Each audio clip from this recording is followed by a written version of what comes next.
Autumn for Black Tree, written and read by Oliver Tonic. This is a completed novella, read as a series. These last few episodes are the ending of the story. You can enjoy it from here on, but if you haven't already, I would highly recommend going back to the beginning to get the full impact. This is the penultimate episode. Now, if you're still here, enjoy the conclusion of Autumn for Black Tree. Episode 17, Miasma of the Matriarch. Barley was in his guest home, collecting his last few things. Paxa stood at the entrance, loading a sack with what he handed to her. It was already filled with her few belongings from her home. They were just finishing assembling everything for their trek out of the kingdom when a courier arrived. He handed them an invitation. Paxis, of course, recognized it as she had been helping the other servants prepare and send them out over the past few weeks. It was for the ball, and the time indicated that the festivities had already begun. The Queen insists on your attendance. She desires to wish you well in person on your union and departure, said the courier. Paxis looked at Barley. He gave her a look of exhaustion and frustration, but he acquiesced. Neither of them knew why they felt they should go, but they chose to nonetheless. As they had been traveling with her possessions between her home and his guest house, Paxis and Barley had seen visitors trickling in towards the palace. Various townsfolk were bustling about, readying things at the market for any foreign customers that may stop by. The couple headed out from the cleared guest home and joined the streams of visitors and dignitaries that were entering the palace. They made their way through the main doors and towards the corridor that led to the courtyard. On the way in, Paxis caught sight of the large boulder still at the edge of the top of the staircase that led to the dining hall. They walked through a hallway that led to the courtyard, but this time they went to the opposite entrance on the other side. They couldn't reach the courtyard from the damaged corridor, which was now blocked off with guards stationed around it. The courtyard was a mess too. It had scrapes and dredge marks from the fight the previous night. People were entering the tall doors of the festivities hall, passing all the destruction but not seeming to take much notice. The auditorium itself, however, was the most egregious. Much of the roof was caved in with stone debris, and parts of the roof and ceiling sitting between the tables. People sat in the chairs with some cramped, trying to scoot in to fit themselves between large granite bricks and their table settings. The light shone in from the tall windows, but also from the makeshift shattered sunroof above them. But of course, the most outlandish idiosyncrasy was the tortuous branches of the extensive, oversized tree that lined the walls. It formed in a shape that whirled upwards around the room like a frozen tornado of forestry. The room was buzzing with conversation, and it looked like no one was put off by the strange decor of decimation that surrounded them. Barley wondered if perhaps they had just assumed it was part of some lavish display of the rich and powerful, but he couldn't say that it looked good or was even convenient for the guests. Paxis looked through the dignitaries who arrived until she spotted the one she was looking for. "Look," she said to Barley as she touched his shoulder. "That's my oldest sister and her husband, the king of Bokang province." She pointed to a fashionable woman in a flowing purple dress, arm in arm with a man dressed in modest royal garb with a smaller crown to match. "And there's my other sister and her husband. They rule together over Errant Stream." The woman she was addressing was decked out in a white dress with golden highlights. She wore a necklace of pearls that rested on her chest and sat next to a man with a well-groomed beard and a prominent crown. Barley searched the room until he found Toka. He was off in the corner alone with his elbow on the table and his fist holding up his cheek. He looked very out of place, but was still dressed up far above his typical farmer's wear. His slouching was suddenly interrupted as a man in a jester's uniform cartwheeled over to Toka's placemat. He knelt down, squatting on the table, and began pinching Toka's cheek, shaking it. "That's one of my other brothers," said Paxis, noticing what Barley was observing. "After leaving home, he spent his life as a traveling jester. It makes him happy, I guess. He never has a serious word on his lips." As Barley watched him playfully poke Toka's forehead, a procession passed, blocking his view with a roasted pig. It was placed on a center table, and a man in a chef's hat approached, wafting the aroma to his nose. "And that's my oldest brother," said Paxis. "He has yet to procure a kingdom, but has attained lordship. His cooking is renowned in many lands." The man in the chef's hat suddenly turned and took note of Paxis as she was leaning in and speaking to Barley. "Paxis, shouldn't you be helping my people serve?" he called out to her. Then he gave a comically exaggerated frown. "Then again, maybe a rabid little rat like you doesn't belong in the kitchen." Barley raised an eyebrow at him and then looked to the girl at his shoulder. He could see the muscles in her jaw clench. "He's not my favorite," she muttered. Barley opened his mouth to say something when the clinking of glass rang out across the room. Everyone looked to the small stage. At the lopsided podium stood Queen Caporia, using her glass and a fork to get everyone's attention. The room gradually quieted down. "Thank you, ladies and gentlemen, for accompanying us on this fine day. Before we continue with the convivialities, I just want to issue a warm welcome to my dear daughter Paxis and the knight Barley of Reza and her employ." The crowd turned to look at them. They were standing together towards the back of the hall, not far from the entrance. An applause began and echoed through the room while Paxis held tight to Barley's arm.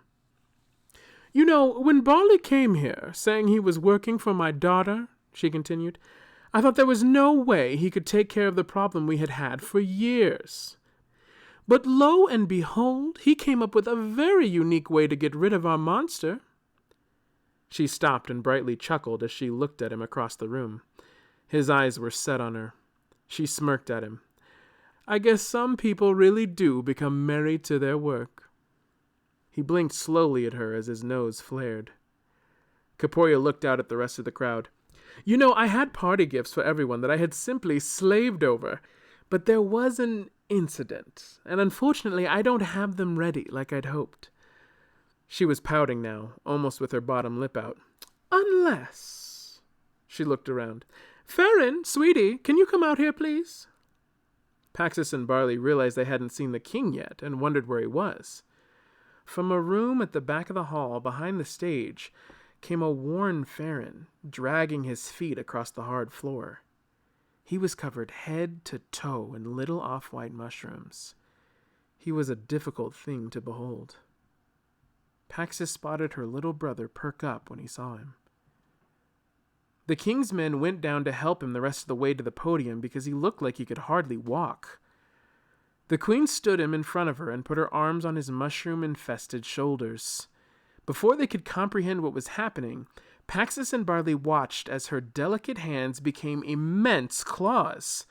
A colossal horn grew from her forehead as her eyes split into two sets. Her party dress ripped open to reveal the giant, jagged exoskeleton of the beetle monster.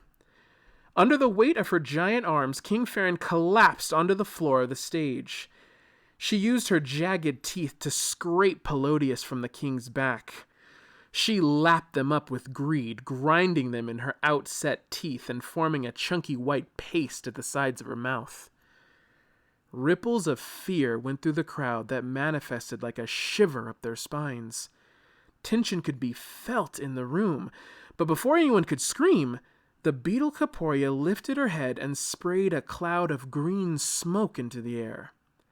It filled the whole hall quickly, and Barley and Paxis dropped down and covered their mouths. They looked on as they saw the crowds calm. No one shifted in their seats, and no one looked surprised. Everyone seemed to just continue to watch as though their host was still giving a cordial speech. Caporia's claws ripped into the short stage and pulled up wooden boards until she reached the granite floor. She picked up and moved King Farron to the side, and they began pounding the ground. The entire hall trembled as deafening piston pops struck the ground.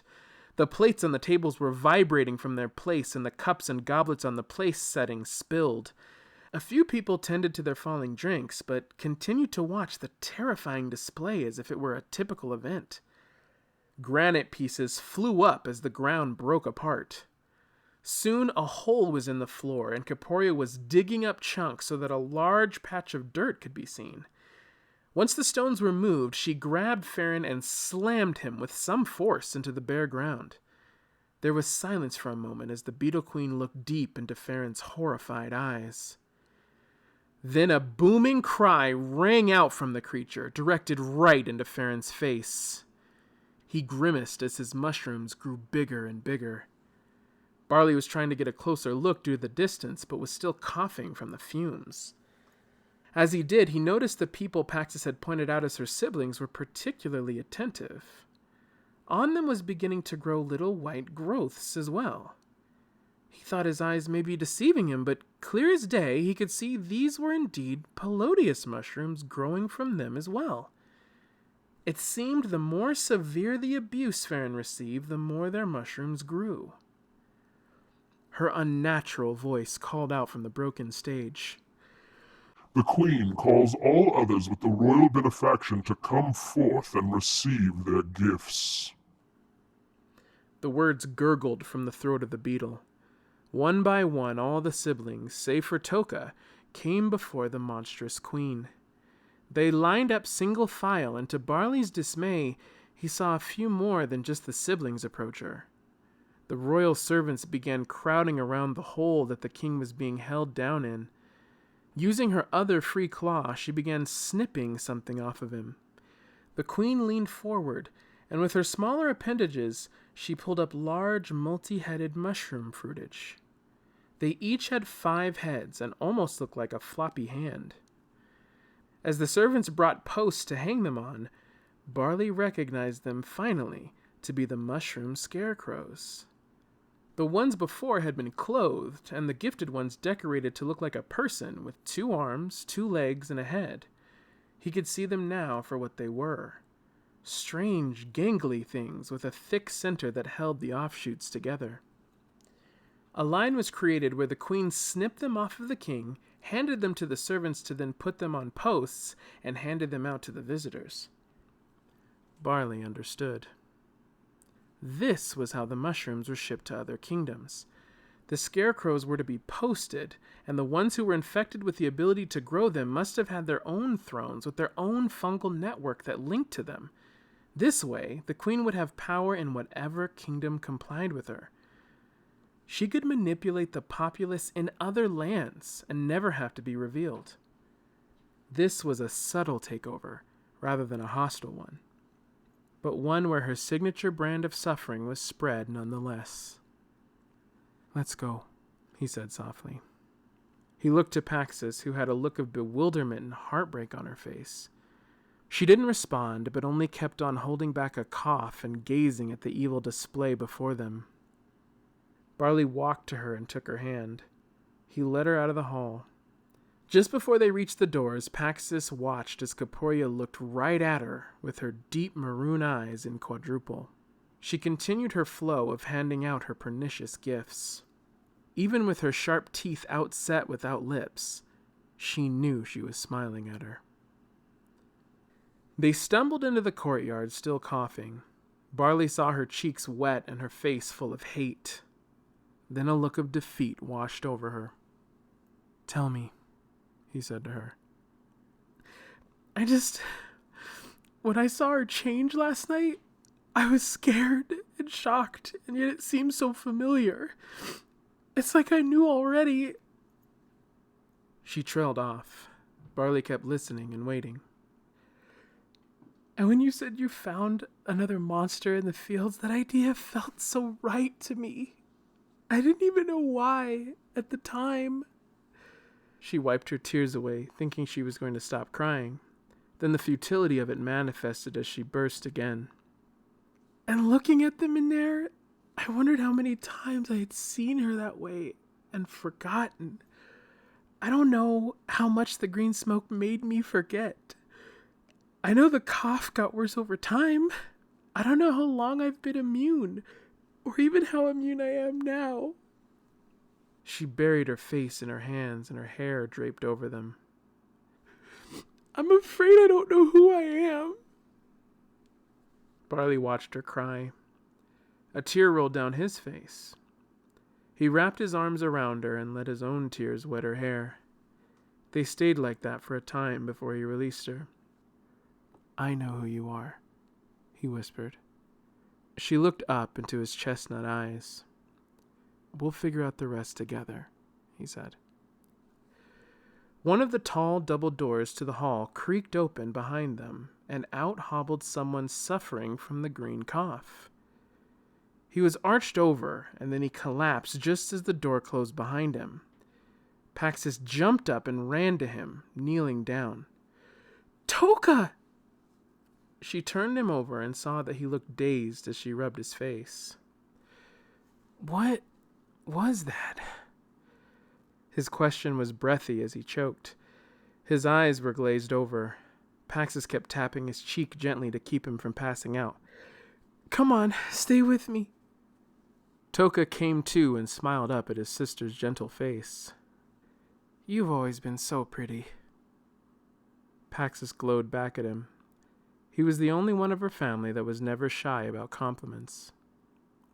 "I remember," he said, "I was little, and I watched them teaching you how to farm. Your field got burned up. It was you. You fought them. They told me not to be like you. Ever since, I always knew deep down something wasn't right." Paxis swallowed hard. Toka saw worry roll across her face. "Come with me," she told him. "You don't have to stay here. You can see things clearer now, too." Toka's face had sadness in it. It was true. His mind swirled with his own tale of woe. He had his own story about the smoke and his mother, memories filled with things he could see now and could remember. But he shook his head. "I'm not done here. I can't leave," he said. "When my time is up, I'll find you." Paxis felt the tears coming again. She became serious in tone and made sure he was looking in her eye. "You promised me something." The young man nodded. "Promise me whatever comes of your farming, you won't accept the royal benefaction." Toka nodded again.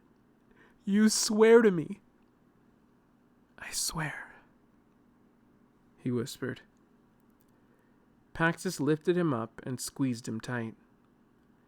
They held each other for a while before Paxis released and kissed him on his forehead. Barley gave her his hand and they started toward the exit of the courtyard. "Paxis," Toka called out. They looked back at him. "Thank you." There was a bit of hope in his eyes.